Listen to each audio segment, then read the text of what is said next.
La emisión está comenzando. Todos los asistentes están en modo de solo escucha. Buenas noches, es un gusto para nosotros, para Martín, Marcelo, Matías y su servidor Javier Arévalo, recibirlos hoy en el webinar sobre cadena crítica aplicada a proyectos de construcción e infraestructura, para que examinemos cómo los proyectos de construcción pueden organizarse, pueden planearse y controlarse para que terminen a tiempo antes de presupuesto y alcance.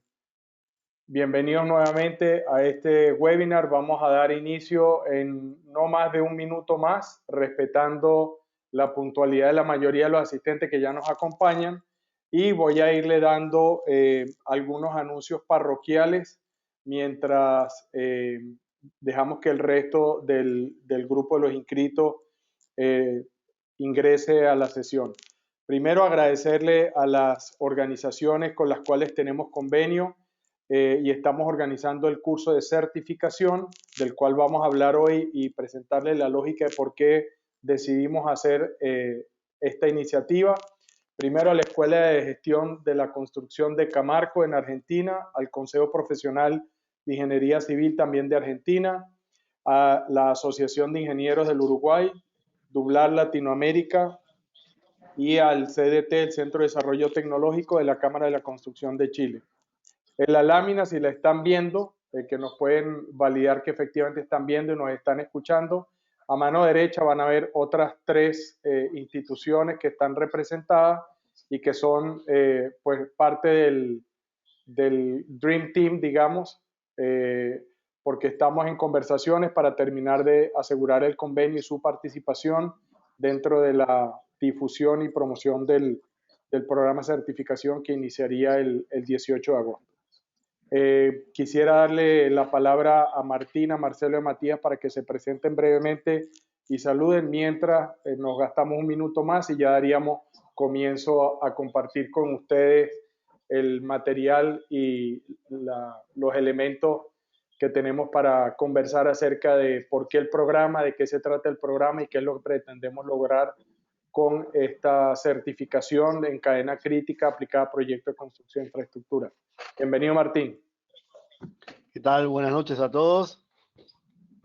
Bueno, soy ingeniero civil, tengo un posgrado en organización y dirección de empresas y un máster en dirección integrada de proyectos de construcción en la Universidad Politécnica de Madrid.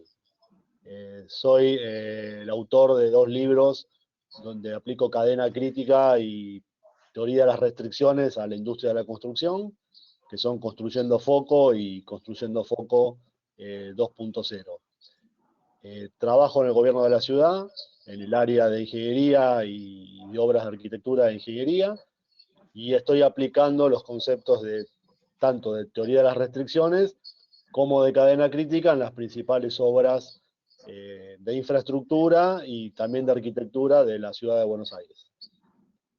Muchas gracias, Martín. Marcelo, Rubén de Fiori, bienvenido, ingeniero. Gracias, Javier. Buenas noches. Bueno, yo soy ingeniero civil, tengo 20 años en la docencia en el área de gestión de costos y gestión de tiempos. Soy profesor de planificación de proyectos desde hace 20 años. Desde hace 10 años con cadena crítica, los cambios son fundamentales. O sea, una vez que uno aprende cadena crítica se da cuenta que lo otro ya no puede ser. O sea, no se puede seguir planificando como te enseñan en la facultad, como te enseñan en el Project Management Institute, por camino crítico, haciendo que todo salga como está planeado. Esa manera conduce inevitablemente a demoras, a sobrecostos.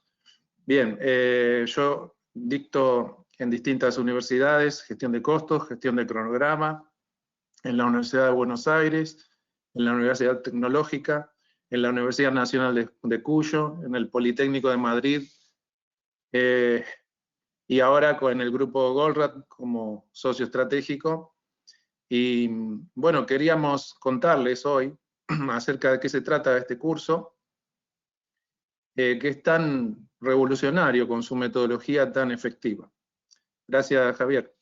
Encantado, Marcelo. Matías, probablemente a Matías lo escuchen, no sabemos si lo pueden ver todavía, tenía problemas técnicos con la cámara, no sé si es un beneficio o no, pero por favor, Matías, un saludo a la audiencia.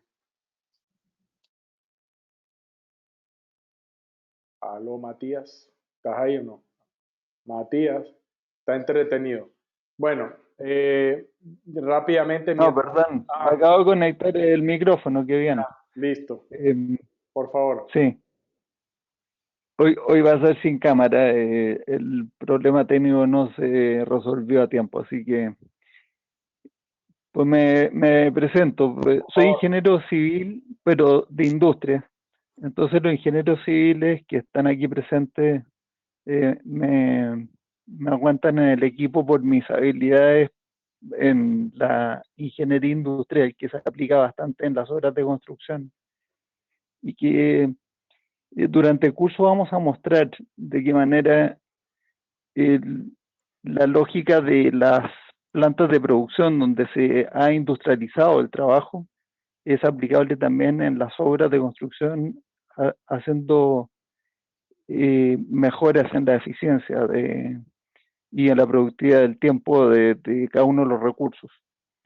Y llevo pues ya más o menos 20 años ligado al tema de teoría de restricciones y unos 15, 16 años trabajando con el grupo Goldratt. He estado a cargo de varios proyectos, director de proyectos, auditor de proyectos y en algunas otras asignaciones que he tenido y sigo siendo el director de un programa que tenemos online que se llama Diplomado Internacional en Gerencia de Empresas. Y estaré encantado que podamos interactuar en el curso si tenemos oportunidad. Muchas gracias, Matías. Yo muy brevemente, soy responsable por la operación del grupo Goldratt en América Latina. Mi experiencia en proyectos viene de haber trabajado en organizaciones de investigación y desarrollo. Trabajé con Procter & Gamble muchísimos años, desarrollo de productos para América Latina, inclusive llegando hasta el punto de tocar el área de estudios clínicos. Yo no soy ingeniero, pero he aprendido a creerme la ingeniería a través de la práctica.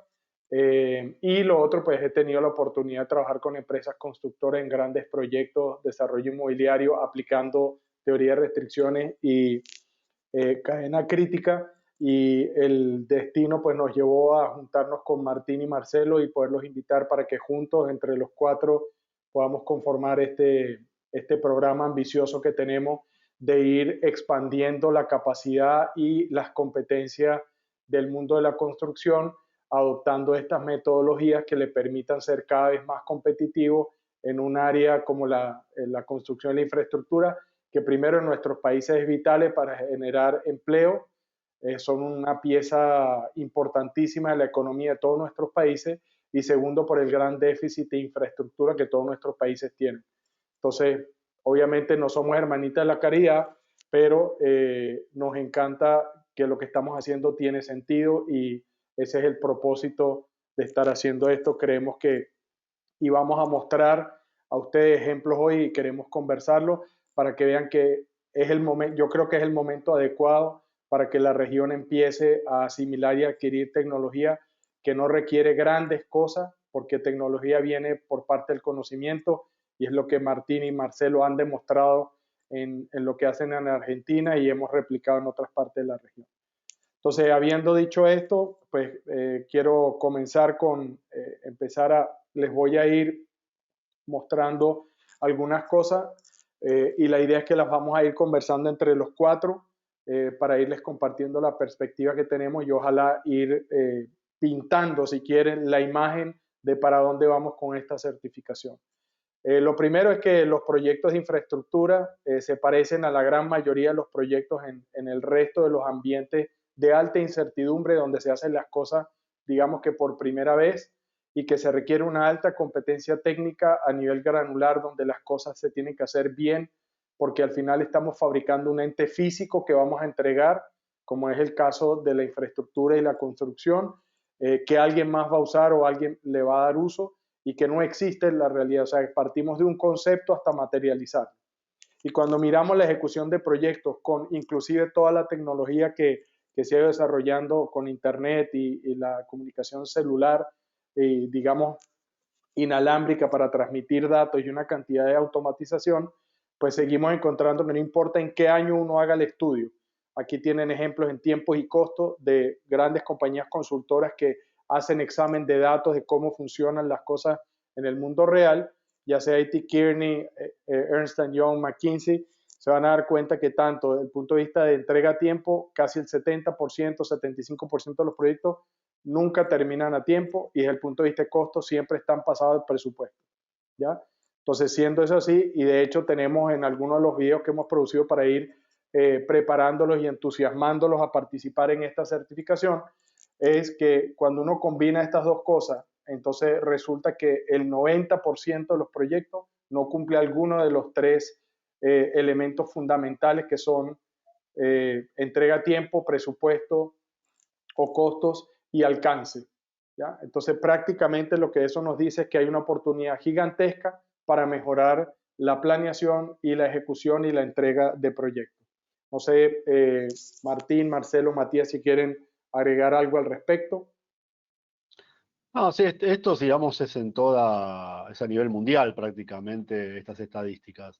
Sí, Hay que, estudios muy interesantes y muy serios que hizo la Escuela de Gestión de la Cámara Argentina de la Construcción, trabajos también de México, y todos concluyen en lo mismo. 70% de los proyectos no terminan a tiempo y más del 90% no cumple con la triple restricción. Entonces, ¿por qué pensamos? Sí, perdón, adelante, Marcelo.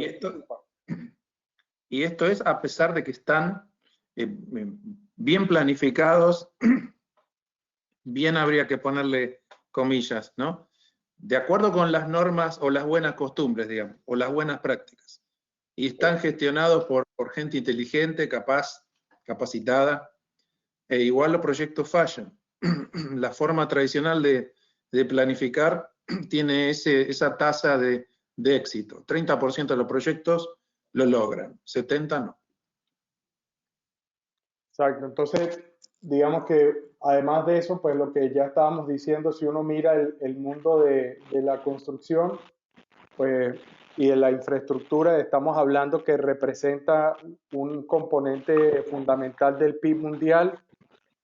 A nivel global son como 10 trillones de dólares al año, cargados de problemas para tratar de, y una lucha continua para tratar de mejorar. Y pues si les preguntamos a todos ustedes la experiencia que tienen con respecto a la ejecución de los proyectos desde la planeación hasta la gestión, pues seguramente vamos a coincidir en que la experiencia que generalmente se trata de un continuo apagar de incendio, un continuo reprogramar, un continuo ajustar planeación y ajustarse a lo que la realidad me está trayendo todos los días. Y eso que ni siquiera estoy metiendo el clima, porque basta que llueva un día y entonces empecemos a contar lo que no podemos hacer y tenemos que replanear.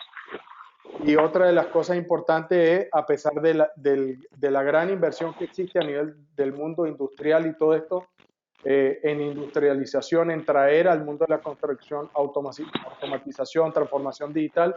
Sin embargo, todo eso no ha representado un cambio significativo en qué es lo que está pasando en la gestión de proyectos. ¿Sí?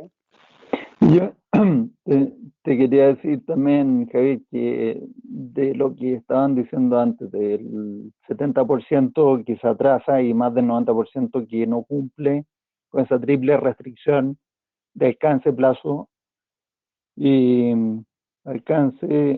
plazo y presupuesto. Y en realidad uno podría pensar es que a lo mejor en mis proyectos que se han atrasado, lo que me faltó fue recursos, me faltó capacidad. Y lo que nosotros queremos plantear aquí es que probablemente en la mayoría, en casi todos los proyectos en el mundo que se están atrasando hoy, existe suficiente capacidad, pero se está desperdiciando por la manera en que se administra. Y una cosa que dijo Marcelo muy importante, dice, y no porque se estén tomando las decisiones incorrectas con la información que uno tiene. Más bien, lo que nosotros les queremos mostrar en el curso es que las decisiones son correctas, pero se basan en ciertas premisas que son falsas. Por lo tanto, el resultado no va a ser bueno. Y esta es la gran, la fórmula mágica o la gran novedad que queremos ofrecer en el curso.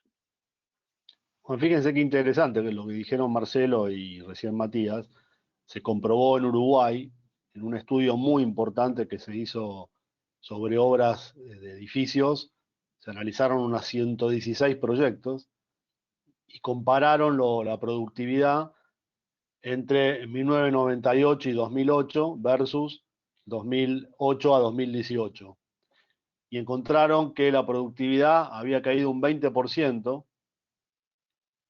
y además debería haberse incrementado un 10% por todas estas mejoras tecnológicas que estamos hablando, ¿no?, en la construcción, con lo cual la caída real fue del 30%.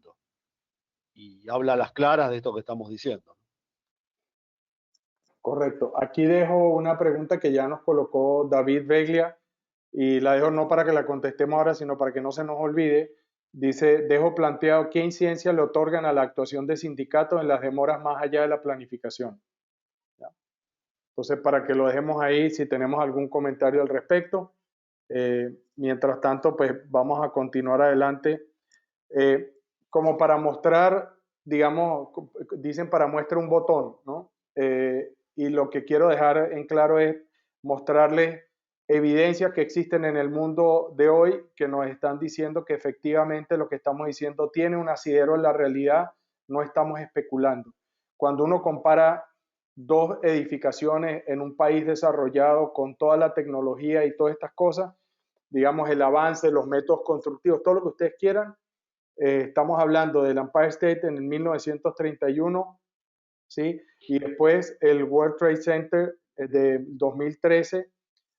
Cuando uno compara, son edificios que tienen características muy similares, tanto en área, en elevación, en superficie, y cuando uno compara el tiempo que se demoraron en construirlo, además de eso, el costo, el presupuesto de lo que tomó y el metraje cuadrado que terminaron de ocupar, pues ustedes se dan cuenta de que efectivamente hay algo y cómo es posible que con menos tecnología fuimos muchísimo más rápido y no deja de ser complejo porque además teníamos métodos de construcción mucho más manuales, la tecnología no nos ayudaba en velocidad, en industrializar la construcción y los métodos y materiales que tenemos hoy. Entonces, claramente lo que queremos contrastar aquí es que efectivamente hay una oportunidad, pero la tecnología no necesariamente nos ha resuelto todos los problemas. Y lo que quiero decir es que hay una oportunidad, hay un espacio donde lo que estamos diciendo que se puede hacer tiene sentido y tiene valor. ¿Algún comentario, Marcelo, Matías, Martín? A mí siempre me impresionó, primero que el Empire State siempre fue un edificio que a mí me gustó y que tuve la oportunidad de subir a él cuando tenía 6 años. Y por lo tanto siempre me quedó en la mente. Y cuando descubrí que se había hecho en tan poco tiempo, no lo podía creer. El tiempo que se pierde hoy en día en cualquier construcción administrada tradicionalmente es impresionante. Se podrían hacer en el 70% del tiempo que se están haciendo los proyectos. Lo que está fallando es la sincronización. Matías le encanta hablar sobre la sincronización, así que lo invito a que comente qué entendemos por sincronización, Matías. No, bueno, muchas gracias por eso, Marcelo. Podría haber dicho también que me encanta porque es el título del libro que publiqué en 2018, claro.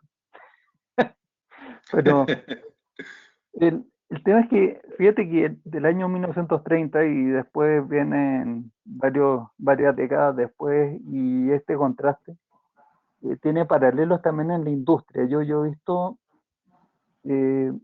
reducciones de la productividad de empresas al hacerse mejores en aplicar prácticas que están basadas en supuestos equivocados también en la industria. Son primos hermanos con esto de los proyectos que estamos diciendo. Y es precisamente prácticas que van a apuntar a óptimos locales, que lo que están haciendo es desincronizar el sistema. La sincronización consiste en que dos cosas o más coincidan en el tiempo. Entonces aquí, entre demanda y oferta, entre proveedor y cliente, tiene que existir esta sincronización, que cuando uno necesita algo, el otro lo puede proveer. Y como la producción o el proceso de cada uno de los integrantes del sistema no tiene el mismo ritmo, tú necesitas medios de sincronización que vienen a ser lo que nosotros en teoría de restricciones llamamos los amortiguadores. Y aquí viene toda la clave. Lo que pasa es que hay muchos amortiguadores que se consideran desperdicio, entonces cuando uno los elimina ese aparente desperdicio, está eliminando el sincronizador del sistema. Es impresionante el efecto. Entonces, mientras mejor es uno aplicando estas creencias equivocadas, peor es el desempeño del sistema como un todo, y peor todavía, las partes se ven mejor todavía, se ven como más productivas. O sea, mientras más productivas se ven todas las partes, peor es el desempeño del sistema. Es un tema largo. Pero lo que estamos planteando acá es que el hecho de tratar de ser mejor en cada disciplina empeora el sistema. Parece un contrasentido, ¿no? ¿Cómo puede ser si el recursos humanos hace cursos para que todas las áreas se capaciten y todos sean mejores en lo que hacen, el sistema como un todo empeore? Parece un contrasentido, sin embargo es así. Y eso bueno, es parte... pero no... Sí, perdón. Sí, perdón, solamente puntualizar una cosa. Yo no diría que le hace daño al sistema que uno sea mejor en cada parte. Lo que hace daño es que eso de ser mejor significa que uno está ocupado todo el tiempo, productivo todo el tiempo, o sea que los tiempos ociosos se consideran todos un desperdicio. Ese es el verdadero cáncer. Correcto. Perdona, Javier. No, tranquilo. Lo que yo decir es, estoy asegurándome que nos vamos moviendo. Entonces, precisamente cuando partimos de esta comparación, ¿sí? Y aquí viene otra estadística, y aquí está el estudio de Uruguay, de Argentina. Por cierto, Martín, para que lo anotes, Miguel Fierro, de la Asociación de Ingenieros de Uruguay, me pidió que le pasáramos la referencia del estudio Uruguay, que le interesa mucho. Bueno. Entonces, con todo gusto. Así vamos entregando. Sí, perfecto. Entonces, fíjense una cosa, cuando uno empieza a mirar, bueno, qué es lo que distingue al Empire State, qué es lo que a Marcelo le gusta tanto, no solo como estructura, porque lo vio a los 6 años, pero ya cuando uno aprende ingeniería y de construcción, empieza a ver que esta gente claramente tenía una idea distinta a lo que estamos observando hoy en día generalmente. ¿Qué me refiero? Primero, hicieron una selección de equipos muy temprano, rápido y basado en competencia, es decir, la gente que mejor está calificada para entregar lo que necesitamos como insumo, pieza o parte, o la habilidad que requerimos para hacer la construcción. Lo otro es lo que se llama el ECI o el ESI, es participación temprana del contratista, es decir, que toda la planificación del proyecto incluía a los contratistas que iban a estar involucrados, habiéndolos seleccionado con las competencias adecuadas. Es decir, que yo no digo cómo se va a hacer, sino que trabajo junto con el contratista para que juntos decíamos qué es lo mejor para el proyecto, ¿ya? El objetivo global de todo el equipo de contratistas, la gente que estaba proveyendo los insumos, etcétera, apertura 1 de mayo de 1931 y de ahí para atrás trabajando todos juntos. Se utilizaron unidades de manufactura y modularización off-site, es decir, construyeron mini plantas para abastecer los prefabricados y los preensambles para asegurar que al irlos asimilando a la estructura y a la construcción, eso fuera cada vez más rápido. Y por supuesto con la lógica del Total Value Design, que es decir, lo hacemos bien a la primera y enfocados en exactamente cuáles son las piezas, resolviendo todas las contradicciones de diseño antes de y empezar a ejecutar. Por lo tanto, la lógica con la que esto estaba diseñado para trabajarse y hacerse era en flujo. La velocidad a la que vamos cerrando pisos, cerrando piezas y parte de la estructura de manera de ir avanzando cada vez más rápido, ¿ya? Y obviamente ustedes seguramente han visto películas en blanco y negro de la cantidad de gente que entraba al Empire State, al sitio de construcción, y cómo se iba llenando como hormigas subiendo, ¿no?, por un dulce y después se iban, y lo mismo con las estructuras en los andamios y todo esto. Entonces, bueno, una de las características que tienen los proyectos de hoy en día es que al contrario de esto, se busca más priorizar, arrancar varios frentes en forma simultánea. O sea, se prioriza el comenzar antes, ¿sí? Sin importar tanto que se terminen antes. Y eso genera muchos problemas, sobre todo cuando nos miden con paradigmas como la curva de inversión, que nos lleva a abrir en forma temprana frentes y generar más incendios en la obra. Claro. Sí, todo para generar certificación. Claro. Entonces, y fíjate, perdón, Cecilia Dinardi nos pregunta cuáles son esas creencias equivocadas. Cecilia, muy fácil. Inscríbete en el programa de certificación y vamos a responder todas esas preguntas. Pero sin broma. No, pero podemos, Sí, por lo podemos menos. partir Sí, con una. claro, claro que sí. Mientras antes empiezo, antes termino, eso es mentira. Exacto. En un ambiente de multiproyectos es mentiras. Exacto. Y ese es el paradigma. Mientras antes empiezo, antes termino. Eso es una creencia prevaleciente, no solamente en el mundo de proyectos, inclusive en el mundo de las operaciones y la producción también se constata que existe. Es decir, que pensamos que para que las cosas tengan que ocurrir, empezamos lo más temprano posible. Y eso es lo que termina haciendo es sobrecargando y consumiendo la capacidad de los recursos. Rodrigo, levantaste la mano. Sí, otra creencia adelante, equivocada. adelante. Sí. Reducir costos es la mejor manera de aumentar beneficios. Falso. La mejor manera de aumentar el beneficio es incrementar el flujo, la velocidad. El costo viene por añadidura. Sí. Otra. La aclaración a todo esto es que, o sea, por ejemplo, lo que acabo de decir de mientras antes empiezo, antes termino, es mentira cuando uno tiene capacidad limitada. Cuando tienes capacidad ilimitada, es verdad. Mientras antes empieza, antes termina, eso es verdad. Claro, y Pero lo que pasa es que la realidad es con capacidad limitada. Exacto, o sea, estamos hablando que en todas las organizaciones, en todos los proyectos, en alguna parte del sistema hay capacidad finita. Y eso, si es el eslabón débil de toda la cadena de valor, va a determinar la máxima productividad del sistema como un todo, por lo tanto, tiene una limitación y tiene, pues por eso le llamamos teoría de restricción. Después Oscar Gustavo también nos está preguntando que estamos escribiendo un proceso de proyecto integrado con proveedores, etcétera, y después cuánto tarda la etapa de proyecto y permisos municipales. En América Latina se considera la etapa del proyecto como un gasto oculto, es decir, cuando estamos diseñando y cuando tenemos que obtener la permisología. Oscar, lo que te voy a decir es que en el curso también vamos a hablar precisamente cómo tomamos una empresa, por ejemplo, de desarrollo inmobiliario, considerando la realidad latinoamericana de los permisos municipales de construcción y que van cambiando dependiendo quién está a cargo de la municipalidad, cómo tomar eso en cuenta para planificar desde la realización del proyecto, poder hacer el proceso de ventas y poder tener punto de equilibrio para llegar eventualmente hasta lo que es la generación del proyecto y la construcción, que es al final cómo materializamos eso. O sea, no podemos descontar todas estas etapas que sufre un proyecto desde que nace hasta que llegamos a feliz término y podemos entregarle el proyecto a quien lo comandó o a donde lo vendemos y se hace uso de ese bien.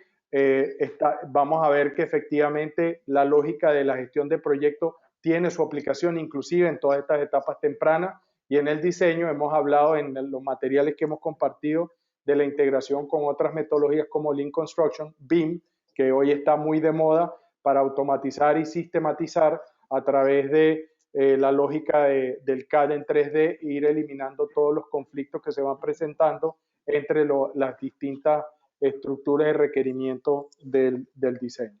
¿Sí?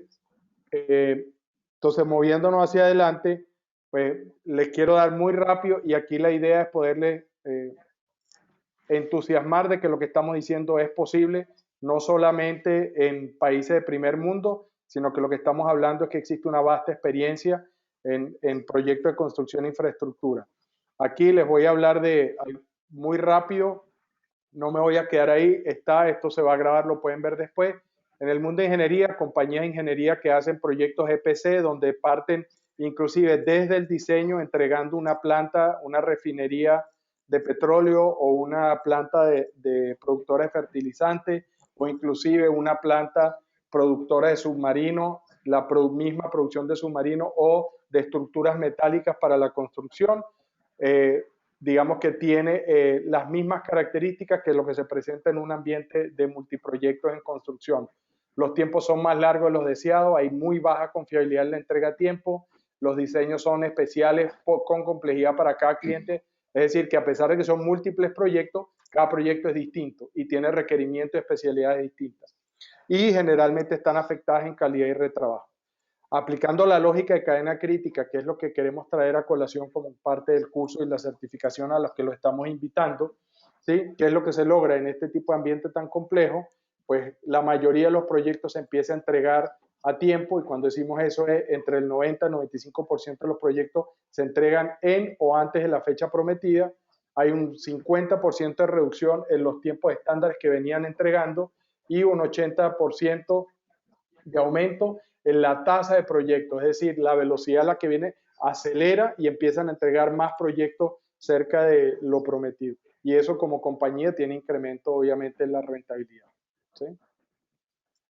Aquí en construcción, lo mismo. Otro ejemplo es la empresa HXX Rongran en China, donde trabajan en construcción de estructuras metálicas, ya sea para hacer edificaciones completas o construcciones de estructura metálica para servir otro tipo de proyecto. La lógica es más o menos la misma desde el punto de vista del resultado. ¿Sí? No me quiero quedar mucho en esto. Aquí tienen otra, aparte de Larsen y Toubro, está Godrej Construction en la India. ¿Por qué pongo eso? Porque el método constructivo es extremadamente artesanal. Se parece muchísimo a lo que uno ve acá en América Latina, donde uno están haciendo los huecos para los pilotes, pues se hacen a mano, no se hacen con maquinaria, ¿ya? Toda la parte que tiene que ver con las estructuras, los encofrados y todo esto se hacen en madera, se hacen con una cantidad de las cosas que estamos acostumbrados a ver en la manera más artesanal, si se quiere, y no tan industrializada como ocurre en otras partes del mundo. La empresa que les hablé, el desarrollo inmobiliario, se llama Obras D. Hay un video por ahí que pusimos en LinkedIn. Y este punto de vista es una compañía dedicada al desarrollo de vivienda de interés social y también de estratos altos, o sea que cubre la gama, también proyectos comerciales, donde fuimos capaces de reducir el lead time de los proyectos en general un 40% con entregas a tiempo cercanos al 95%. Mejor en calidad de atención y reducción, obviamente, del desperdicio y los problemas de postventa. Más o menos ellos tenían siempre en la tubería entre 8 y 10 proyectos activos simultáneamente, ¿ya? Con el mismo tipo de recursos. Aquí no sé, Matías, si tú quieres comentar o lo vamos comentando. Lo que quiero mostrarles, para mí esto es una de las cosas que se puede lograr, es hablarle de lo que ha hecho Japón desde el 2005 hasta la fecha. Japón es una pequeña isla, pero siendo una pequeña isla, se reconstruye todos los años. ¿Por qué? Porque representa aproximadamente el 1,5% de la superficie terrestre, pero tiene la fortuna de tener el 15% de todos los fenómenos de desastres naturales. O sea, mirando solamente los últimos 5 años, 2018, 2017 para acá, se acuerdan de Fukushima, se acuerdan que no solamente tuvo el terremoto, después hubo el tsunami, o sea, para de contar, ellos cada vez que hay tifones, pues tienen que rehacer gaviones, tienen que hacer presas, tienen que hacer carreteras, o sea, eso es constante, ¿ya? De hecho, yo dije el 1,25, en realidad es el 0,25, ¿ya? De la superficie. Entonces, ¿qué es lo que se hizo? En el año 2005 hicieron un piloto aplicando cadena crítica en unos proyectos para probar y ver si efectivamente esto resultaba y mejoraba el desempeño, ¿sí? Después, en el 2006, hicieron 15 proyectos piloto en la prefectura de Hokkaido, y después, una vez que quedó demostrado este nivel, pues ya les voy a mostrar, pues simplemente es para que vayan viendo lo que ellos entienden, y ya esto es en coordinación con el MLIT, que es el Ministerio de Obras Públicas, Transporte y Comunicaciones del Japón.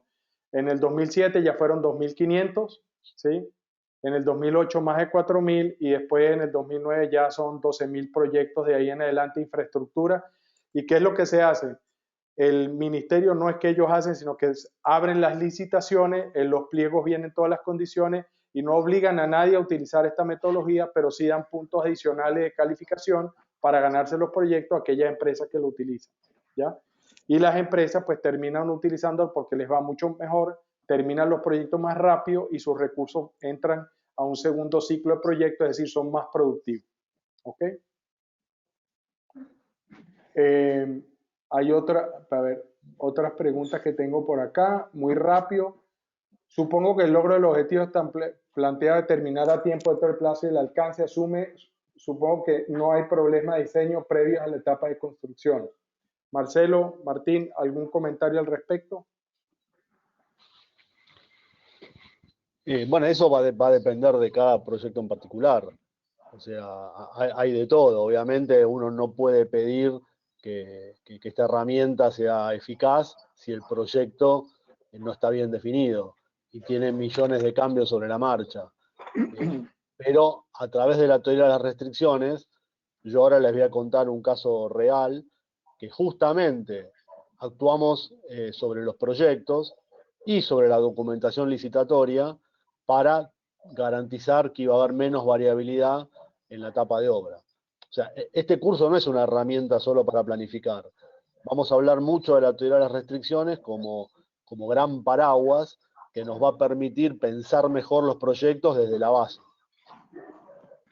Sí, y otra pregunta que viene de Gabriel Álvarez que dice, ¿qué mención pueden hacer acerca de los contratos NEC basado en cronogramas Pool Plan aplicando Last Planner?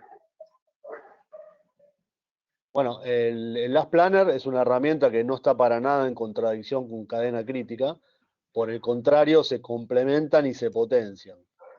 Yo utilizo las dos herramientas en las obras y cadena crítica me permite controlar la variabilidad y generarme amortiguadores de tiempo. Y Last Planner nos permite garantizar el full kit, el pleno abastecimiento de las obras a tiempo para mejorar el flujo. Sí, y la experiencia que tuvimos en Obras D en Colombia, lo que hicimos fue hacer, inclusive ir un paso más allá, donde integramos no solamente los principios de Lean Construction con el Last Planner, sino que además estaban usando BIM y se convirtieron en una de las empresas piloto para usar BIM junto con Last Planner, y nosotros pues como nos encantan los experimentos, colocamos teoría de restricciones como paraguas, dirigiendo y gestionando qué es lo que íbamos a utilizar para asegurar que BIM resolvía los problemas mucho más rápido, porque la gente que está haciendo BIM y el diseño claramente tiene un gran volumen de trabajo que entregar y tiene un cronograma para asegurar que alimenta la obra en el momento correcto, con la precisión que se requiere para que no se resuelvan los conflictos en terreno, sino que se identifican y se resuelven en la etapa de diseño. Entonces, poniendo la lógica de teoría de restricciones, la gestión de amortiguar y la variabilidad de cosas que ocurren, porque las especialidades que contribuyen al diseño son distintos. Los calculistas, la parte de agua, la parte de incendio, etcétera, y todas esas cosas tienen que ir tomándose en cuenta. Entonces, al final, lo que hemos hecho es tener experiencia con la integración y cada uno aporta lo mejor de que tiene para asegurar que bajo el paraguas de la gestión voy a llamarlo así, entre el ritmo de la gestión, el control de la velocidad de ejecución, con la protección donde más nos sirve para asegurar que las cosas que van a aparecer, porque los proyectos es un ambiente cargado de incertidumbre, podamos anticipar, es decir, ver de aquí hacia adelante dónde estamos atrasándonos hoy y que podemos tomar acciones hoy. Entonces, en ese sentido, también cadena crítica fue un mecanismo predictivo, que no es predicción, sino es decir, si usted sigue así, no va a cumplir porque se está consumiendo el tiempo que le queda del amortiguador en lugar de enterarse cuando ya se atrasó. ¿Me explico? Esa es una dinámica de cadena crítica muy particular y que va a contribuir a eso. Entonces, lo que quería decir con el MLIT es que un ejemplo sustancial es de un impacto significativo, es incuestionable el beneficio hasta el punto que hoy en día el gobierno de Japón tiene una oficina que se dedica solamente a una cosa. Si una empresa contratista le viene a decir que está atrasada porque el gobierno no ha resuelto un permiso o algún problema de gestión desde el punto de vista del contrato, la oficina del gobierno tiene como corresponsabilidad en el proyecto de infraestructura de responder en 24 horas, porque sabe que está atrasando la cadena crítica del proyecto. ¿Ya? En América Latina no hemos llegado ahí ni pretendemos llegar ahí, pero lo que quiero ahora es darle el pase a Martín para que cuente su experiencia partiendo inclusive desde los pliegos hasta la ejecución con las empresas en el Parque Olímpico. Entonces, Martín, todo tuyo. Bueno, justamente en esta obra paradigmática para la ciudad, y nos tocó, aparte de hacer toda la infraestructura deportiva, tuvimos que hacer los pabellones que se ven ahí, 6 pabellones para los Juegos Olímpicos. Decidimos, digamos, nos vimos como una restricción. Empezamos a estudiar toda la cadena de valor de un proyecto, desde la idea hasta la ejecución.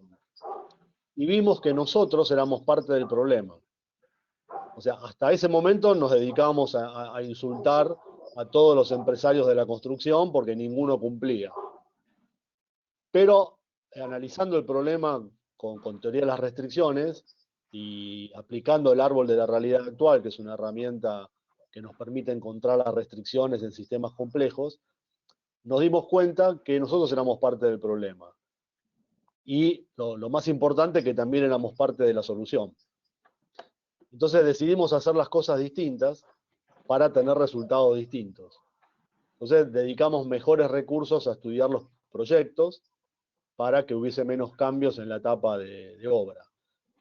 Pero también entendimos que nosotros siempre contratábamos a la oferta más barata, interpretando en forma equivocada la ley de obras públicas, que en realidad lo que dice es que tenés que contratar a la oferta más conveniente. Pero en ausencia de criterios adicionales al precio, la única variable para decidir es económica. Entonces pusimos en los pliegos que las empresas constructoras tenían que nominar en su oferta a los contratistas clave. Por ejemplo, los que iban a hacer la estructura metálica. Y les pusimos como condiciones mínimas que tenían que cumplir esos subcontratistas en cuanto a capacidades. Como por ejemplo, volumen mínimo de producción mensual, nómina planteles de soldadores calificados por distintas normas, equipos, ¿no? Porque tenían que tener de calidades mínimas que tenían que tener en los talleres. Eso nos permitió descartar ofertas que venían, por ejemplo, 20% abajo del presupuesto oficial o 15% abajo, que venían asociadas con subcontratistas que no eran adecuados a los objetivos que tenían el proyecto, tanto de calidad como de plazo. Estas eran obras que habían salido con 1 año de plazo, y nosotros pudimos de esa manera contratar a las ofertas más convenientes que tuvieran en cuenta no solamente el precio, sino también la capacidad de ejecución y la calidad de los trabajos. Paralelamente, pusimos también que ahí sí, obligatoriamente, las empresas constructoras tenían que planificar los proyectos por cadena crítica. Una vez por semana hacíamos un seguimiento para ver el estado de los amortiguadores y tomar decisiones. También le pusimos un premio por terminación anticipada, de 1 por 1000 del monto contractual por cada día de adelanto en el contrato, con un tope del 10%, que era del orden del beneficio usual que suele poner una empresa constructora. Todo eso junto llevó a unos cambios revolucionarios en las obras. Una de las empresas que ganó cotizó la obra a beneficio cero y dijo: quiero ser competitivo, quiero ganar la obra y mi beneficio va a ser el premio. Esa empresa terminó la obra con 3 meses de anticipación, sus 2 pabellones, y puso una estructura técnica en la obra muy importante. Las compras se definían en la obra, los proyectos se definían en la obra, con lo cual ahorrábamos mucho tiempo. Como una descentralización del área de compras y del área de proyectos, evitando la multitarea en la que suelen estar implicadas estas áreas, ¿no? que son tan importantes. Bueno, al estar abasteciendo distintos proyectos en forma simultánea, se atrasan en todos. Después hubo otra empresa que ganó 3 pabellones. 2 que tenían premio y 1 que salió sin premio porque por la magnitud que tenía el proyecto requería la firma del jefe de gobierno y decidieron que esas obras salían sin premio. Pero fíjense lo interesante, que esos 3 pabellones, los 3 terminaron con 2 meses de anticipación, a pesar de que uno no tenía premio. Pero la empresa se dio cuenta de que con los mismos recursos podía hacer la obra con 2 meses de anticipación y ahí tenía un premio intrínseco, oculto, para ganar. Así que fue una experiencia muy, muy interesante esta. Entonces, fíjense que de ese punto de vista lo que me interesa es mostrar con el ejemplo de Martín y lo que se ha hecho y la experiencia que tiene Marcelo también en Argentina, es que esto no es solamente lo hacen los japoneses, ni lo hacen los gringos, ni lo hacen los europeos.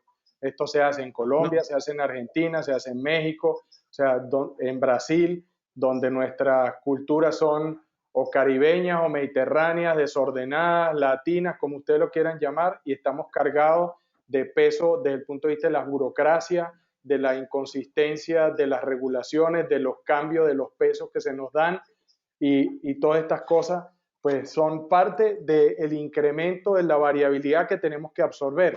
Y como esa incertidumbre es mucho más grande acá, el beneficio es inclusive más grande utilizando la metodología porque nos ayuda a prepararnos aún mejor.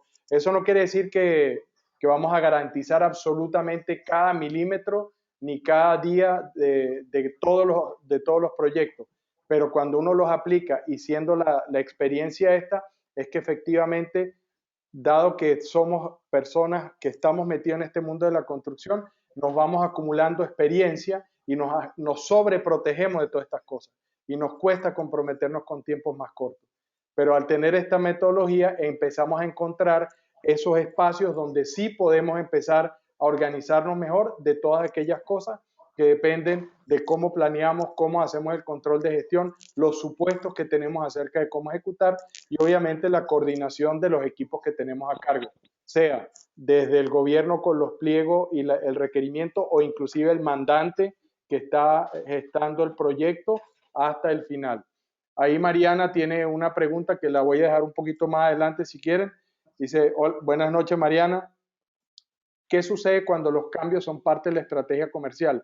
Solicitudes del cliente. Aquí ya estamos hablando de la adaptabilidad de diseño o de opciones que tiene el cliente para pedir una u otra cosa como parte de los acabados o de la estructura final. Pero generalmente el diseño, voy a decirlo, medular de la estructura o del edificio tiende a ser el mismo, solo que desde el diseño ya empezamos a hablar de opciones de cambiar una u otra cosa como estrategia comercial. Pero si eso está como estrategia, tiene que estar anticipado como algo que tenemos que entregar esa flexibilidad al final. El tema está cómo lo ejecuto para que cuando yo ejecute el acabado y entregue ese diseño final dentro de las posibilidades que ofrezco comercialmente, lo haga en el menor tiempo posible, con el menor retrabajo y con la calidad que espera el cliente. Y no le digo, ¿sabe qué? Ahora se demora 3 meses más, por ejemplo. ¿Ya? Bien. Para seguir. Quería comentarles que hay un video colgado.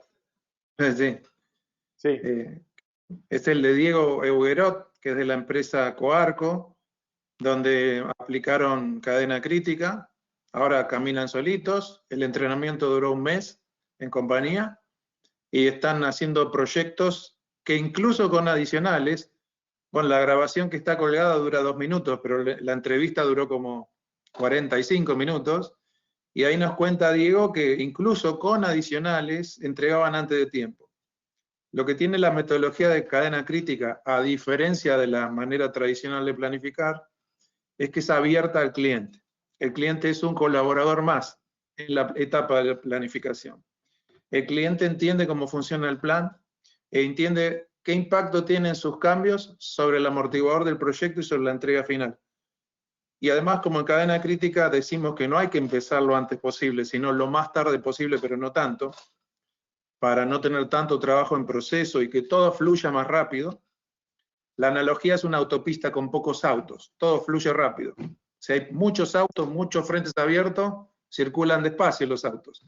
Esa analogía la entiende todo el mundo. Bueno, gracias a esa forma de planificar, cuando el cliente propone cambios, lo hace antes de que arranque el trabajo en general, porque nosotros demoramos el trabajo hasta que hay que arrancarlo. Entonces se minimizan los impactos de los cambios del cliente. Y además, como el cliente ve el impacto que tienen sus decisiones, también se guarda sus posibles cambios que no tengan tanto fundamento. Hay una estrecha colaboración cliente-constructor y proveedor y subcontratista en la planificación por cadena crítica. Todos participan del cómo hay que hacerlo y cuánto duran las actividades. Gracias, Marcelo. Voy a correr un poquito ahora como para darle alguna información acerca del programa del curso de certificación. Primero, lo que queremos lograr es que todas las personas que tomen el curso aprendan qué hay que hacer desde el punto de vista de la planificación, el uso de los recursos. No vamos a enseñarles a cómo diseñar mejor ni cómo calcular mejor un edificio, pero sí cómo estimar y definir los recursos que necesitan para la capacidad que se requiere para poder entregar a tiempo, cómo planificar las dependencias y los insumos que se requieren, qué decisiones tomar cuando se está haciendo el control una vez que hemos desarrollado el plan con esta lógica de cadena crítica. Y lo que esperamos es que la mayoría de los proyectos, el proyecto lo entreguen a tiempo antes, capacidad desde el punto de vista de desperdicio que las personas pierden cuando estamos hablando de multiproyectos, sobre todo cuando estamos hablando de las empresas, y con duraciones que pueden ser hasta un 30% menor. En construcción puede ser el lado más pequeño del punto de vista de estos beneficios, pero sigue siendo relevante e importante. ¿Ya? Cadena crítica tiene 4 elementos fundamentales como piezas pilares. Simplemente se los voy a mencionar. Uno tiene que ver con el control de WIP, eso es trabajo en proceso, y escalonar proyectos. ¿Por qué? Porque lo que queremos es balancear el flujo, como decía Marcelo. Queremos asegurarnos que la autopista, qué capacidad tiene para meter carros y no meter más carros de lo que la autopista puede manejar. Eso es control de WIP. Lo otro son kit completo, preparaciones, donde el Last Planner encaja perfecto, asegurar que todo lo que se requiere antes de, ya lo tenemos visto, y esas restricciones que aparecen en el Last Planner las hemos podido ir resolviendo. Amortiguadores, que es una de las contribuciones fundamentales de cadena crítica, tiene que ver con cómo utilizamos el tiempo y dónde lo colocamos dentro de la planificación del proyecto, y al utilizarlo de una manera diferente, construimos ese modelo predictivo que nos va diciendo la velocidad a la que terminamos, avanzamos en el proyecto, y la velocidad a la que nos vamos consumiendo la protección nos da una idea de cuándo reaccionar hoy en lugar de esperar a atrasar, que es lo que denominamos gerencia de esos amortiguadores. ¿Ya? Entonces, ¿qué es lo que les proponemos? Y los queremos invitar a ustedes y a las personas que han estado inscritas en este webinar, y vamos a seguir publicando información. Se pueden inscribir, voy a ponerles acá donde nos pueden escribir, pero también hay un sitio web que está con toda la información del programa. Tiene enlaces para poderse inscribir si están en Argentina, si están en Chile, si están en Costa Rica, si están en Uruguay. Todos los enlaces a dónde redirigirlos con las organizaciones con las cuales tenemos convenio, para que se puedan inscribir a través de esos sitios en el programa. El programa empieza el 18 de agosto, es la fecha objetivo que tenemos, y tenemos hasta el 18 de diciembre para terminarlo. El plan es terminarlo el 1 de diciembre, pero como manejamos amortiguadores, igual nosotros para el proyecto, pues tenemos digamos, las últimas 2 semanas del programa entre el 8 y el 15 de diciembre como amortiguador, por si tenemos que reajustar cosas. ¿Sí? Son sesiones en línea, virtuales, de 2 horas una vez por semana. Son en total 16 sesiones, son 32 horas de estudio y trabajo. Hay tareas y ejercicios que tienen que hacer, porque la idea es que practiquen y vayan haciendo ejercicios que demuestren cómo se planifica y cómo se hacen las estimaciones, cálculos, para irselos corrigiendo. La idea es que reciban la metodología, las piezas, los elementos fundamentales, haya un enfoque en la restricción, entender cuál es la restricción de los proyectos, por eso la cadena crítica, y cuáles son los principios de flujo, ¿sí? Y las herramientas simples para la gestión de los proyectos y control. Ya les vamos a responder otras preguntas que hay ahora al final. Lo que quiero es que por lo menos en los próximos 2 minutos terminar de mostrarles esto. Este es el perfil del egresado del programa. Es todo lo que van a aprender. Hay un folleto que contiene toda esta información que lo pueden bajar del sitio web. Lo que me interesa es llegar al sitio web para que vean. ¿Qué es lo que contiene? Son 4 módulos fundamentales. El primero, introductorio de pensamiento sistémico y teoría de restricciones. ¿Qué es esto de restricciones? ¿Cómo lo aplico a la construcción? ¿Qué significa para el flujo de las tareas, del trabajo? ¿Cómo influye eso en el mundo de la construcción? ¿Sí? Después, todo lo que tiene que ver con cadena crítica, específicamente esta lógica de sistema y de control, de flujo, cómo lo aplicamos a armar un proyecto, qué tiene que ver esto de la protección, los amortiguadores, el control de las tareas, el control de WIP, ¿sí? Las reglas para gestionar los amortiguadores, consideraciones para multiproyectos, especialmente para proyectos de construcción, y vamos a discutir y presentar casos globales y regionales distintos a los que ya vimos. ¿Sí? Para la parte de planeación y control de la ejecución, pues aquí este es el más largo porque aquí es donde está la carne en el asador, donde les vamos a dar toda la manera, van a trabajar, van a hacer proyectos, digamos, simples, pero van a elaborar estos planes de proyecto y van a ir construyendo de la mano de Marcelo, Martín y nosotros, pues un proyecto que puedan ir trabajando para ir tomando la práctica, ¿ya? ¿Y cómo se toma? Algo? Por favor. Van a salir de no saber usar el project a dominarlo perfectamente. Esa es la promesa que y muy simple, nada muy sofisticado. Y de manera sencilla, pero a la vez robusta. Exacto. O sea, inquebrantable. Y no solamente vamos a planificar la construcción, le vamos a atar las compras y atrás la documentación y los permisos y todo conectado, lo que sea relevante conectar. No voy a comprar cemento, no me interesa eso, pero sí el ascensor, la carpintería, el curtain wall, que lleva mucho tiempo, que se importa. Entonces todas esas compras las vamos a programar y las vamos a conectar con las tareas, dejando amortiguadores que permitan darle variabilidad a la negociación, porque siempre eso lleva mucho tiempo. Y esos amortiguadores van a proteger que la tarea tiene que empezar en tal fecha. Todo eso lo vamos a hacer con una Microsoft Project. Eso es planificación. Vamos a colocar recursos, vamos a ver si hay conflictos de recursos, resolver esos conflictos de que Juan está acá y allá el mismo día. Eso lo vamos a resolver. Y luego que está el plan, vamos a hacer el seguimiento por cadena crítica a través de la metodología de la gestión de amortiguadores, que es manejar un gráfico que ya lo habrán visto de FiberChart, que tiene 3 colores, que nos permite ver cuánto avanzó el proyecto y cuánto del amortiguador que teníamos se ha consumido. Eso nos va a dar un punto en ese gráfico. Verde estamos ok, amarillo más o menos y rojo estamos mal. Antes de que el proyecto haya fracasado, vamos a saber si tenemos que tomar acciones correctivas. Listo. Gracias. Con gusto, Marcelo. Estoy medio corriendo para asegurar que terminamos más o menos a tiempo. Y por último, en el control de la ejecución, la gestión de proceso y el proyecto, pues vamos a tener cómo se hace esa gestión, la actualización, reporte, ajuste de plan, la gerencia de amortiguadores que decía Marcelo, control de WIP, planes de recuperación, ejercicios prácticos, cómo integra Lean Construction, el Last Planner System, herramienta de gestión visual para controlar el WIP y Full Kit, y obviamente la nueva realidad, casos de estudio adicionales. Este es el equipo docente que los acompaña hoy mismo, que hemos estado tratando de por lo menos integrarnos y aportar lo que cada uno trae al ruedo y lo que queremos compartir con ustedes. Este es el sitio web. Lo más importante es, ya que hoy en día se puede y tenemos la tecnología, agarren el celular, tómenle una foto a esta página de la presentación, sobre todo porque ahí está el sitio web donde tenemos toda la información del programa, tocpm.goldraconsulting.net.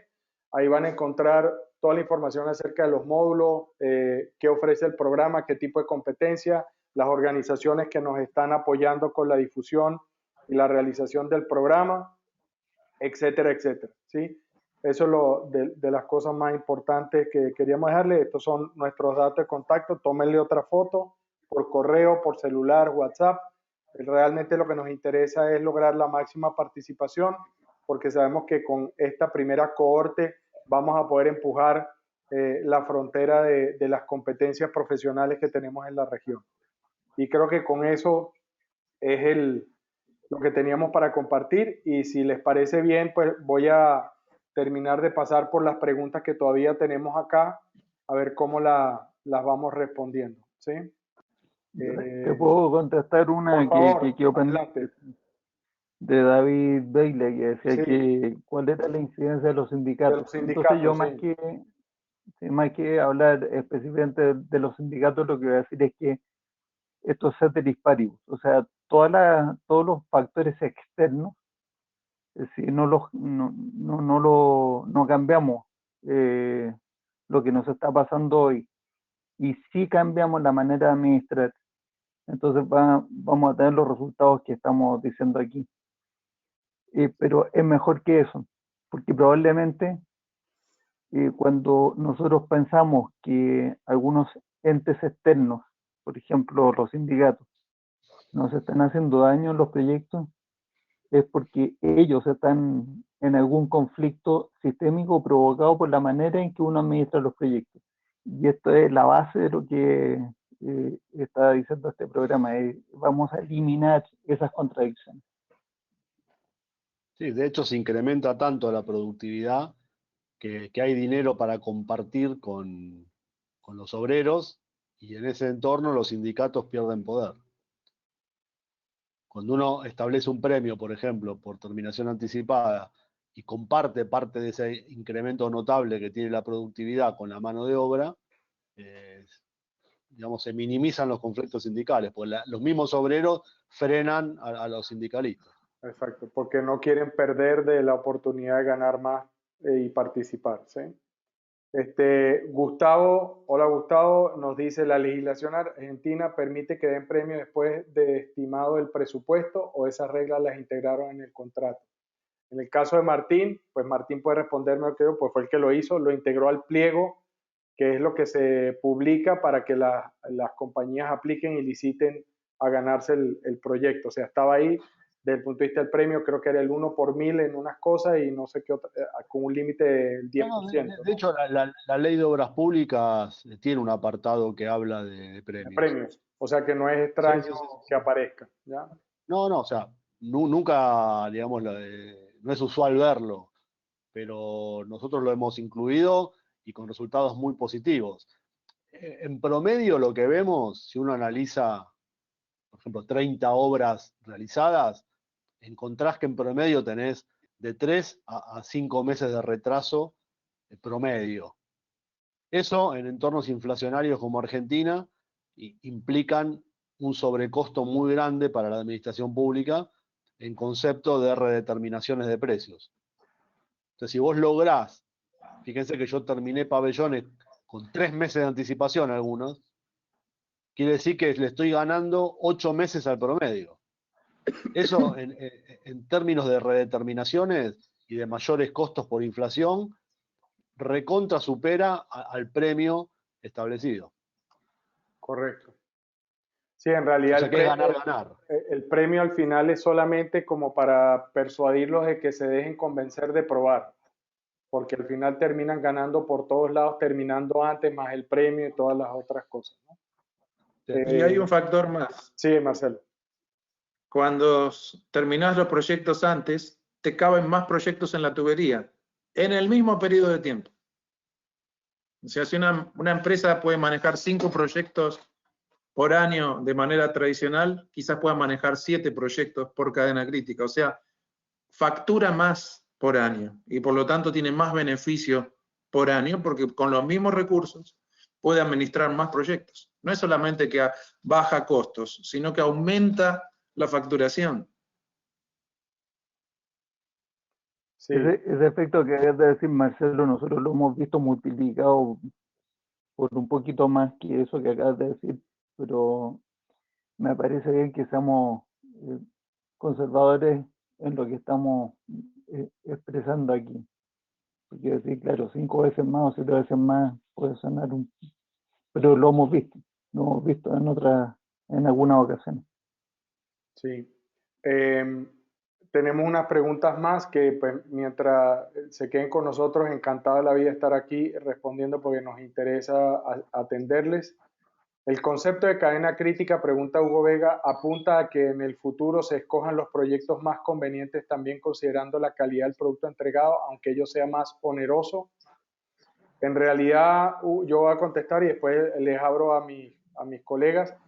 Cadena crítica se trata de la lógica de entender cuál es la restricción de un proyecto, cuál es el factor, recurso limitante que hace que los proyectos se entreguen tarde. Y si uno entiende eso, ese factor limitante, entonces, ¿qué tenemos que hacer para tomar acciones para proteger la productividad de ese factor limitante? En este caso, lo que llamamos cadena crítica es la combinación del camino crítico, es decir, la ruta de tareas dependientes más larga, pero considerando los recursos que están participando y que a veces tienen contención. Es decir, que no pueden hacer dos cosas a la vez, lo que hablábamos antes de la multitarea. Entonces tienes que hacer una programación diferente para reducir el impacto de la multitarea o tratar de no superar la capacidad disponible de los recursos con las tareas abiertas que tienes en un periodo en la medida que vas ejecutando. Eso es cadena crítica. Para eso tiene la lógica de planeación, amortiguador y otra cantidad de cosas. Adelante. Perdón, Javier, creo que esta pregunta se responde más con teoría de las restricciones. Sí, es más eso que... porque... Teoría de las restricciones, digamos, nos enfoca más en el mundo del valor y en el largo plazo para beneficio de todos los actores de la cadena de valor de un proyecto.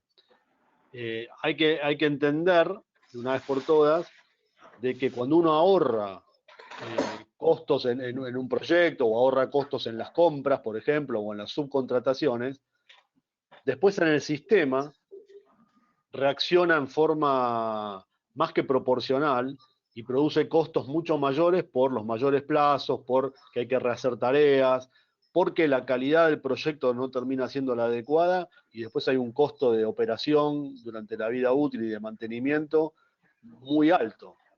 Entonces, teoría de las restricciones nos permite estudiar mejor todo este entorno en toda la cadena de valor del proyecto para que todas las partes interesadas logren más valor, y a veces hay que ver que estos mayores costos en realidad son una inversión que me permite comprar un proyecto de mejor calidad hecho en un tiempo menor.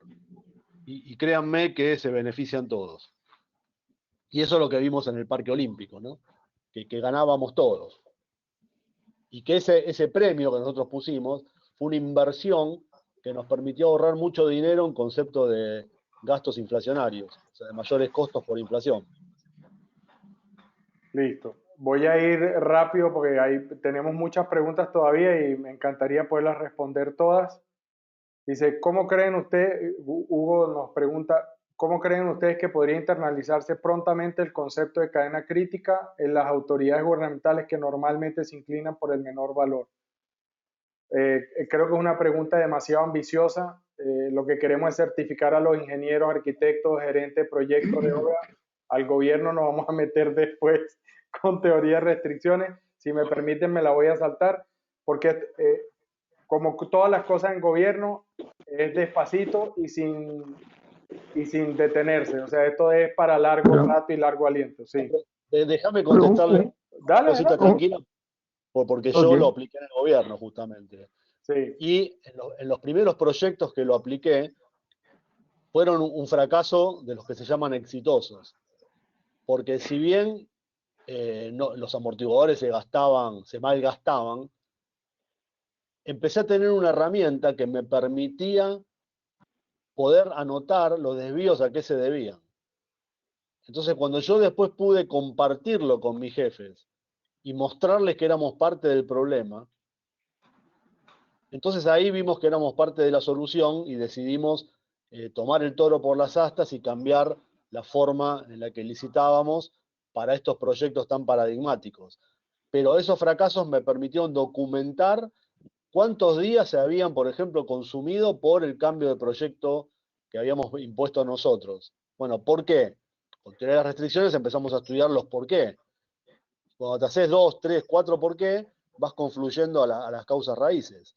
Y era que le habíamos dedicado poco tiempo o recursos inadecuados a veces a estudiar los proyectos. Entonces los problemas se manifestaban después en las obras. o porque teníamos contratistas que no eran los adecuados a los objetivos del proyecto. Pero bueno, los contratamos nosotros. ¿Por qué? Y bueno, haciéndonos los por Porque qué, es más los barato. por qué, los por qué, fuimos encontrando las causas raíces. Y con la disposición de retarlas y cambiarlas. Y también creo que esa es parte de la preocupación de Hugo, ¿sí? Le tengo otra pregunta más, de Gabriel. Dice, basado en mi experiencia, no veo inconsistencia con lo que plantea el PMI a partir de la inclusión de métodos ágiles e híbridos en el PMBOK, es decir, el Project Management Body of Knowledge 6 y cadena crítica, incluso el enfoque del PMBOK 7 en generación de valores muy cercano al balance de flujo que están mencionando. Si quieren comentar al respecto. Yo te puedo comentar que he hecho el curso para PMP y que lo que se enseña es el camino crítico. Básicamente, un método que ya no funciona. Tan perfecto por camino crítico. Primero que no están considerando la variabilidad. O sea, las días tienen una duración, 20 días, 10 días. Conectás todo, colocás los recursos. Te da que terminás en plazo. Y tu plan es perfecto. No tiene ningún defecto. Bueno, este plan tiene 20% de probabilidades de cumplirse. Si vos le agregás variabilidad, es decir, bueno, 20 días es un valor que puede tener variabilidad hacia la derecha, 25 o 30 días, o hacia la izquierda, 18 o 15 días. Si aplicás esa variabilidad a cada una de las tareas del proyecto, te garantizo que no tenés más de un 30% de probabilidades de que se cumpla ese plan. La propiedad emergente de un plan hecho por camino crítico es que se va a retrasar. Y lo voy a demostrar en el curso. Vamos a hacer una simulación de Monte Carlo sobre un plan perfecto y vamos a demostrar, y si quieren tocamos los números para arriba, para abajo, como quieran, que nunca el 30% de probabilidades de cumplirse ese plan que se va a transformar en un contrato. ¿Por qué? Porque fracasar es una propiedad emergente del sistema de planificación por camino crítico. Gracias, Marce. Y eso tiene que ver con la propiedad del manejo de la interacción entre la variabilidad entre las distintas tareas, pero eso ya lo vamos a discutir en el curso. Fernando Salgado, hola Fer, nos dice, ¿se requiere contar con algún software especial para participar en el programa? La respuesta es no, pero lo único que se requiere es MS Project. Lo considero que no es especial. Si alguien maneja proyectos, generalmente lo debe tener disponible. Si es un problema, avísanos y vemos cómo solventamos eso, pero que no sea eso una limitante, ¿ya? O sea, le encontramos vuelta a eso. Hay algunos otros programas que pueden hacer la vez de Project, por lo menos para construir los planes, y los podemos revisar. Mariana también nos pregunta, ¿es necesario el MS Project para hacer el curso? Pues es preferible, pero si no, avísenos los que no lo tengan disponible y buscamos una solución. Vemos cómo lo resolvemos. Esa restricción es nuestra especialidad. En realidad, Javier, nosotros no es que recomendemos el proyecto para la cadena crítica. Hay software especializado en cadena crítica, correcto. Concerto Station, Excepron, BP3. Sí, pero varios. Lo que pasa es que Marcelo va a usar Project para ir demostrando cómo se construye el proyecto, hacer las dependencias, cómo se pone nosotros lo planteamos como la herramienta para el curso precisamente porque muchas empresas lo tienen, pero no es la herramienta. Es como tener Excel. Todo el mundo lo tiene. Sí, exacto. O sea, pero suponemos eso. Sí. Pero hay alternativas que podemos mostrar. Sí. Sí. Listo. José Manrique nos dice, buenas noches, ¿se podría considerar como una causa raíz que nosotros los actores en la construcción tenemos poca formación en operaciones, logística, flujo de trabajo, etcétera? Yo diría que sin duda tiene un impacto, pero cuando uno entiende cadena crítica está obligado a aprender de operaciones, logística, flujo de trabajo. Otro método. Es otro método, o sea, teoría de restricción. Si tuvieran preparación en procesos, sería incorrecta la preparación. Correcto, o sea, al final estamos diciendo, y perdón que suene arrogante, no queremos hacerlo de ninguna manera, pero partiendo de teoría de restricción es lo que decía Martín, partimos de la lógica de la visión sistémica. Por lo tanto, si entendemos que flujo es la propiedad más importante que tenemos que asegurar en una ejecución de un proyecto, entonces todo se deriva de ahí. Si el flujo es lo más importante, ¿qué tenemos que hacer? ¿Cuál es el mecanismo para planear, para gestionar, para tomar decisiones? ¿Sí? Bueno, Claro, pronto te vas a dar Sí. cuenta que un mejor proveedor o un mejor subcontratista es una inversión que te permite acelerar el flujo. Y eso te vuelve repagado con mayor productividad y mayor rentabilidad, a pesar de ese mayor costo inicial, porque vos vas a tener un resultado mayor. Sí, después David Beglia nos dice, excelente el armado de certificación, pasaré por la web para avanzar, muy interesante. Bueno, David, te esperamos en el curso, bienvenido a bordo, te voy a considerar inscrito. Muchas gracias. Eliseo Niño, hola Eliseo, ¿qué tal? El precio del programa son $500 por el programa que dura hasta diciembre, ¿sí? Si tienes alguna duda o inquietud, nos avisa. Está toda la información en el sitio web. Eso. Seba, que lo teníamos acá, dice que el PMBOK odia CCPM. Bueno, yo no sé si lo odian, pero no lo consideran parte de. Y Eliseo dice, los días de clase van a ser los días miércoles a las, habíamos dicho 7 de la noche, ¿cierto, muchachos? ¿U 8 de la noche? ¿7? 19 horas. Depende de cada país. Sí, o sea, 19 horas Argentina. Para mí ese es el ancla y de ahí el resto es una hora antes o la misma hora. ¿Ya? Después, Walter nos dice, sugerencia, ¿hay plus durante el curso? Por ejemplo, ver tema riesgo como complemento u otro. Bueno, está basado, enfocado en cómo lograr planes robustos. El tema del riesgo lo podemos conversar. ¿Qué tienes en mente? Lo que vamos a hacer, el plus que vamos a tener aparte de la certificación, ¿sí? O sea, van a quedar certificados que son capaces de construir un plan y ponerlo en práctica en un proyecto. Y el otro plus es que vamos a traer a algunas de las personas que han trabajado con nosotros en la región como invitados especiales en algunas de las sesiones para que, pues, ustedes les preguntan y ellos hablan para que les cuenten sus aprehensiones o preocupaciones de cómo llevarlo a cabo, porque claramente como es un cambio de paradigma, van a tener obstáculos porque pues, ustedes no trabajan solos, en una compañía o en un proyecto siempre van a ver ese tipo de cosas. Pero justamente el tema de los riesgos, Sí. Perdón. Justamente el tema de los riesgos los vamos a ver en la práctica cuando veamos casos reales de implementación y cómo se pueden abordar en forma adecuada para minimizar el impacto de esos riesgos cuando uno combina cadena crítica con el Last Planner System. Correcto. Cuando vos estás mirando los planes, no solamente lo que pasó, sino lo que viene a 6 semanas, de alguna manera te estás anticipando a potenciales riesgos porque estás tomando decisiones hoy o poniendo responsables para que liberen la cancha y te vayan allanando el camino para que lo que está planificado realmente se pueda cumplir. Correcto. Sí. Y fíjate, Walter, Quería decir, perdón. Sí. perdón, de un Adelante, Matías. comentario más técnico es, el tema es que el riesgo tiene que ver con la incertidumbre y la incertidumbre no se distribuye uniformemente en los proyectos, se distribuye bastante asimétricamente. Entonces, el método de cadena crítica tiene todo el mecanismo para agregar en los lugares donde podamos manejar mejor esa incertidumbre, todos esos amortiguadores, esa incertidumbre que tenemos que absorber de manera de que sean muy pocos los lugares. Y entonces el control de riesgo dentro del proyecto es mucho más simple. No hay que hacer un control de riesgo en muchísimos lugares, hay que hacerlo en muy pocos lugares. O sea, esto es la parte teórica más fundamental de lo que explicó Martín. Sí, el último comentario que iba a hacer yo es que precisamente la combinación del Last Planner con esos horizontes de mirar 6 semanas, 3 meses adelante, de lo que se va a requerir, que pueden actuar como restricciones al flujo, también con el sistema del gráfico de fiebre que explicaba Marcelo, que tiene que ver con esos colores, es una señal anticipada y también podemos ir a ver cuál es la actividad que hoy en día está contribuyendo a esa pérdida de velocidad en la ejecución. ¿Ok?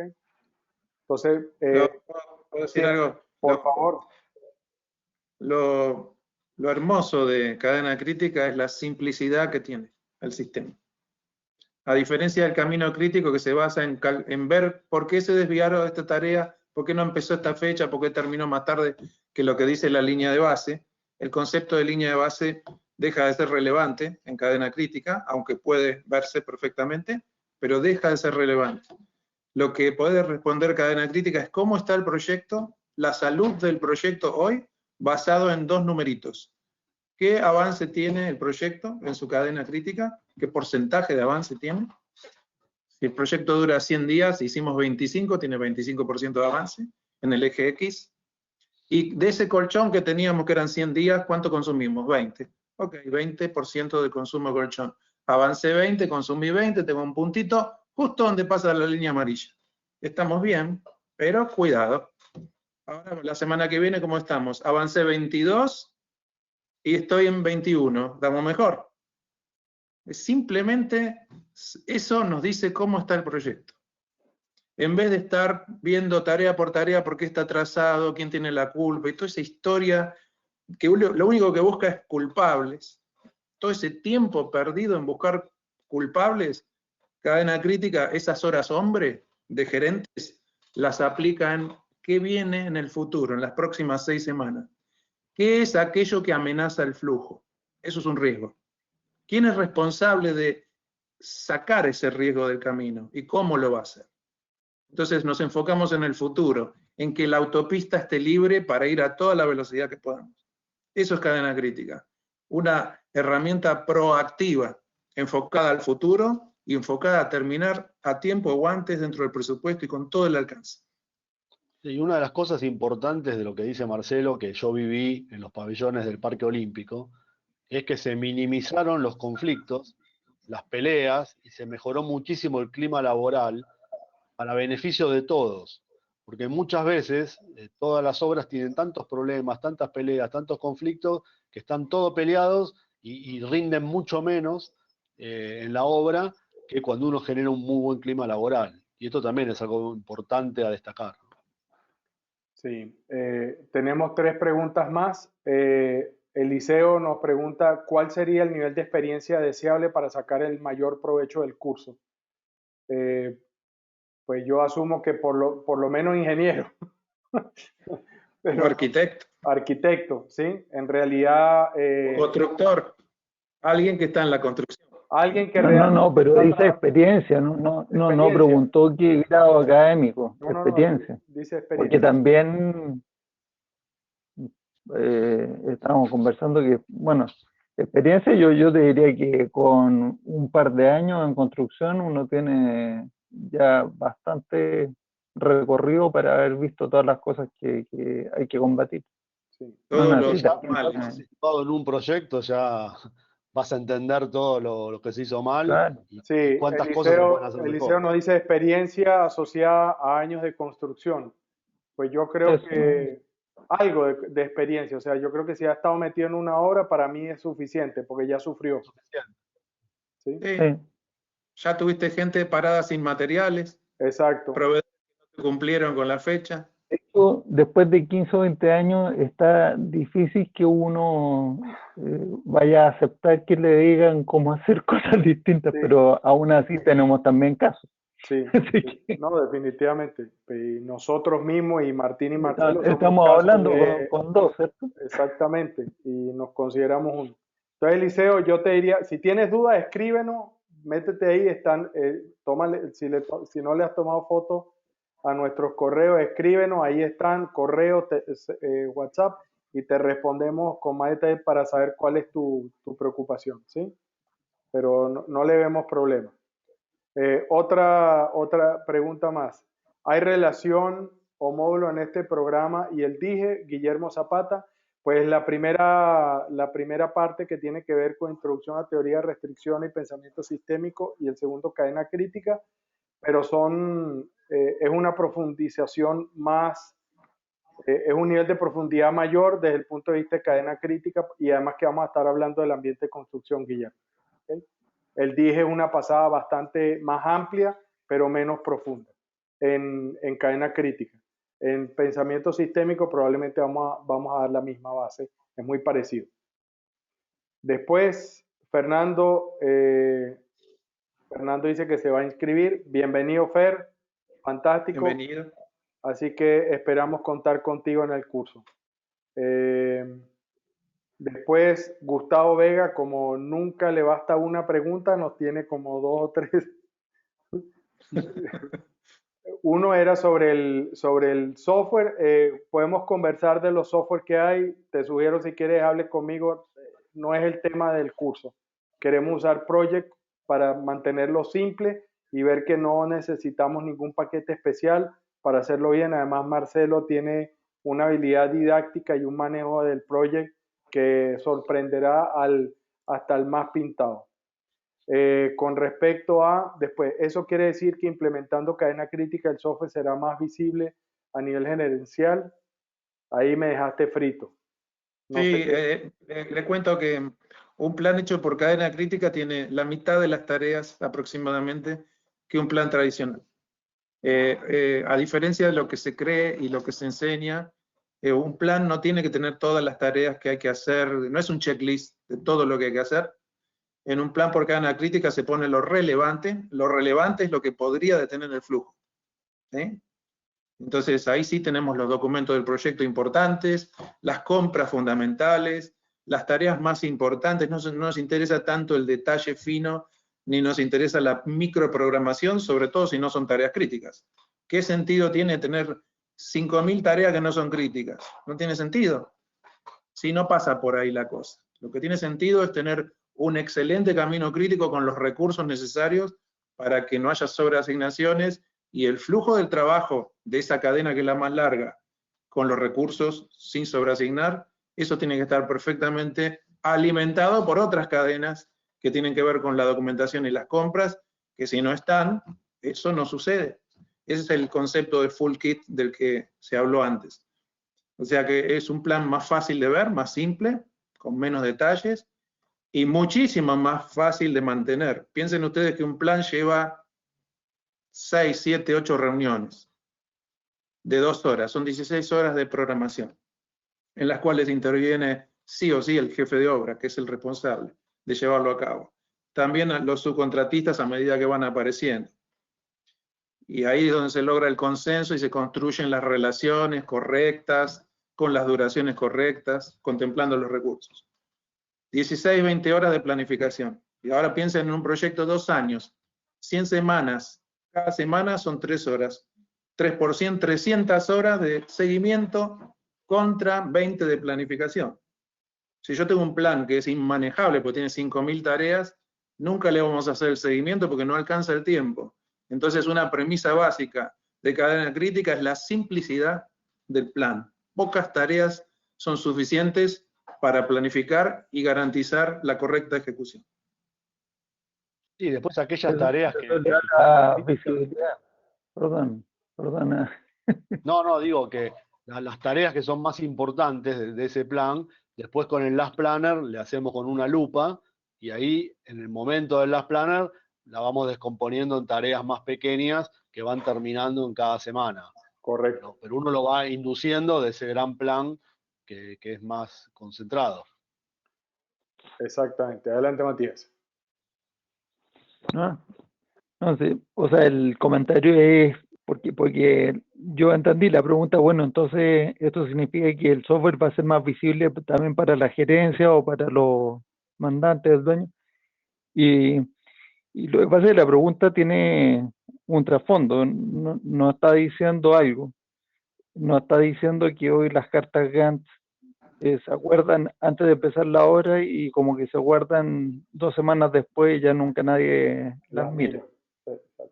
Y de lo que se trata aquí es que el plan efectivamente sirve para controlar el avance. Exactamente. Porque es simple de ver y es realmente eficaz para tomar las decisiones diarias o semanales.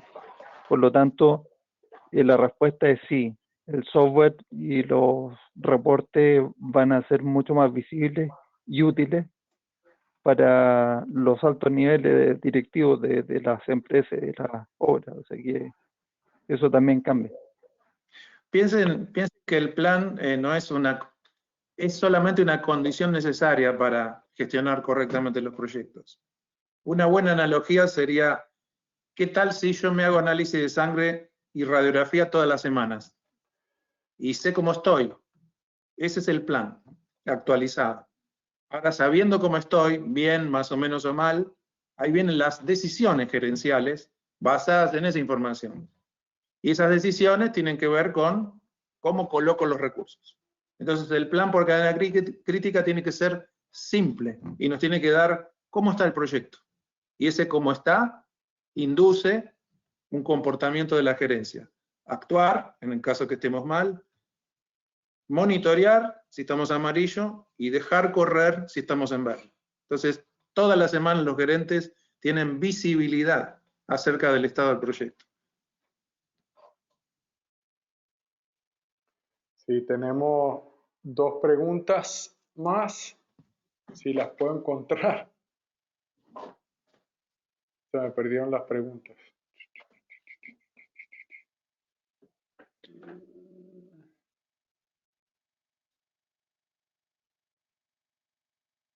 ¿Dónde están las preguntillas? Aquí están. Bueno, Mariana, que se tiene que retirar. Gracias, Mariana. Un gusto haberte tenido acá. Y Manuel de Gracias. Fierro dice que si vamos a explicar Lean Construction. No, vamos a explicar cuál es la lógica de Lean Construction, pero más bien es cómo aplicamos Last Planner como herramienta de gestión, más que porque hay elementos de Lean Construction que creo que no utilizamos y no pienso que vamos a utilizar. Por ejemplo, línea de balance. Vamos a explicar la filosofía del Lean Sí. Construction, que está, digamos, bastante Muy alineada, sí. muy alineada con teoría de las restricciones, porque en definitiva Lean es construcción sin pérdidas. Y justamente TOC y cadena crítica producen muchas menos pérdidas que las habituales.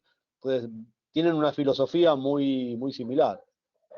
Sí, los Nosotros mecanismos. priorizamos que TOC Sí. es la que da foco, de dónde mejorar. Y después vamos a aplicar Lean, las Planner y demás en esos lugares donde nos dice el TOC que tenemos que concentrar los Exacto. esfuerzos. Así es. Yo te haría solamente el comentario de que compartimos el objetivo de todas maneras. Lo que no compartimos es alguna de las tácticas, que es donde se hace el trabajo. Y es como para hacerte el contraste, porque esto no es una alternativa a hacer un curso en Lean Construction y uno tener los mismos resultados, porque no lo hemos visto en la práctica que no es así. Bueno, pues no tenemos más preguntas. A todas las personas que pacientemente o interesadamente se han seguido manteniendo prestas a preguntarnos y mantenernos atentos a nosotros y nosotros a ustedes. Creo que ya completamos media hora más de preguntas y creo que llega el momento de despedirnos. No queremos, estamos más que entusiasmados respondiendo todas las dudas que tengan, pero les queremos agradecer profundamente que nos hayan acompañado la noche de hoy. Esperamos que el webinar haya sido de nivel y que les haya permitido por lo menos generar la curiosidad, el entusiasmo de conocer más del programa y sobre todo algunos, pues, o la mayoría ojalá, de inscribirse para ganar este tipo de experiencia y competencia a través de aprender cadena crítica aplicado a proyectos de construcción e infraestructura. Sin más, me despido en nombre de mis colegas Martín Repeto, Marcelo Rubén de Fiori y Matías Virrell Rodríguez. Una pregunta más, sí, como no, todo lo que quieran. De nada, Claudio, encantado. Gracias, Marcela. Por favor, todo lo que quieran de consulta, nos pueden escribir WhatsApp o al correo. Encantado de respondérsela para que las resolvamos favorablemente y los tengamos participando en el curso. Buenas noches y hasta luego. Buenas noches. Buenas noches. Muy buenas noches, muchas gracias.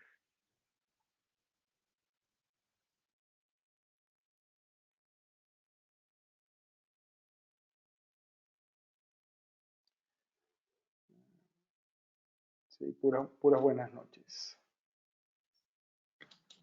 Ahí está. Bueno, muy bien salió, ¿no?